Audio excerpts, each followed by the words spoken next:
गुरु ग्रंथ साहिब में गुरु नानक देव जी की जो मूल शिक्षा है वो है नाम जपो किरत करो ते वंड छक्को। नाम जपो मतलब हमेशा ईश्वर के नाम का सिमरन करते रहो ताकि ईश्वर की कृपा आपके ऊपर हमेशा बनी रहे। किरत करो मतलब कड़ी मेहनत से काम करो और कड़ी मेहनत से काम करने पर कमाया पैसा ही आपके परिवार के लिए फलदायी होगा। और वंड छक्को मतलब मिल बांट कर खाओ। दोस्तों, सिख धर्म के लोग गुरु के दिए गए इन नियमों का तन मन धन से पालन करते हैं।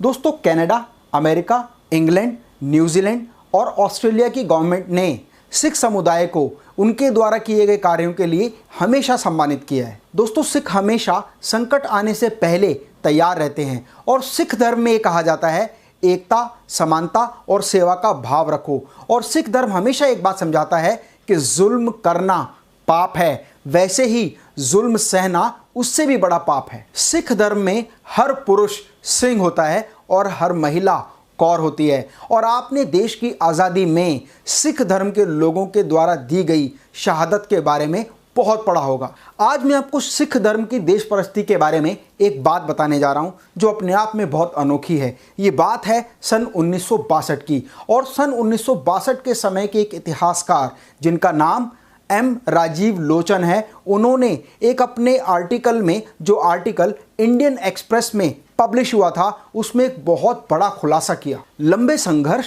और बहुत सारी कुर्बानियों के बाद भारत देश आज़ाद हो गया था और आज़ाद होने के बाद वो अपनी आर्थिक प्रगति की ओर बढ़ ही रहा था कि 1962 में चीन ने भारत पर हमला कर दिया। ऐसे नाजुक समय में देश की अर्थव्यवस्था को मजबूत करने के लिए उस समय की सरकार ने NDF मतलब नेशनल डिफेंस फंड की स्थापना की और देशवासियों से एक अनुरोध किया कि आप दिल खोलकर नगद व सोना दान करें ताकि हम आर्थिक रूप में मजबूत हों और देश को प्रगति की ओर ले जाएं और चाइना से युद्ध में हमें सहायता मिले। देश पर आए संकट के इस नाजुक समय में प्रत्येक राज्य के देशवासी ने खुलकर नगद व सोने के रूप में भारत का सहयोग किया।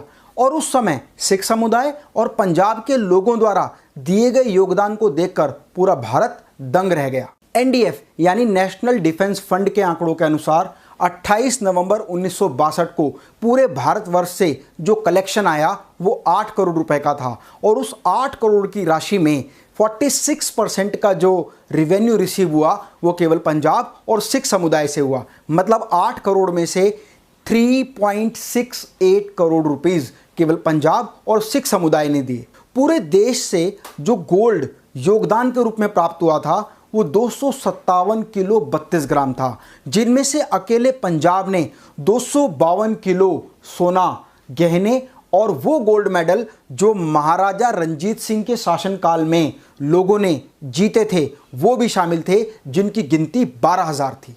इसके अलावा पंजाब के शिक्षा विभाग ने स्कूल और कॉलेज के विद्यार्थियों को, जिनमें 2 लाख लड़कियां भी शामिल थीं, फौज की ट्रेनिंग दी ताकि जरूरत पड़ने पर वो जंग के मैदान में जा सके और दुश्मनों को धूल चटा सके। इसे कहते हैं असली देश परस्ती। दोस्तों, आज हमारे देश में ही नहीं पूरे विश्व में कोरोना महामारी का कहर है। लोग हर जगह मर रहे हैं, दवाइयां और ऑक्सीजन उपलब्ध नहीं हो पा रही है। शमशान घाट में भी लाशें अपने अंतिम संस्कार के लिए इंतजार कर रही हैं। और आज भी सिख समुदाय हर तरह से सेवा करने में तत्पर है, चाहे वो ज़रूरतमंदों को दवाइयाँ उपलब्ध कराने से लेकर हो या ऑक्सीजन की सप्लाई हॉस्पिटल से लेकर मरीजों तक पहुँचाने से लेकर हो, मरीजों के परिजनों को सहायता करने से लेकर भोजन उपलब्ध कराने तक हो।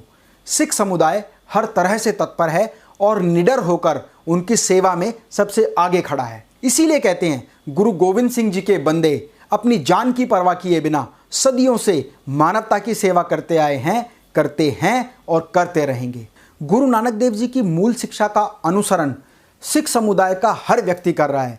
मेरा आप लोगों से रिक्वेस्ट है कि इस वीडियो को देश के हर नागरिक के साथ शेयर करें ताकि वो भी सिख समुदाय की तरह कंधे से कंधा मिलाकर हर समस्या में देश के साथ खड़ा हो और एक मानवता की सच्ची मिसाल दे।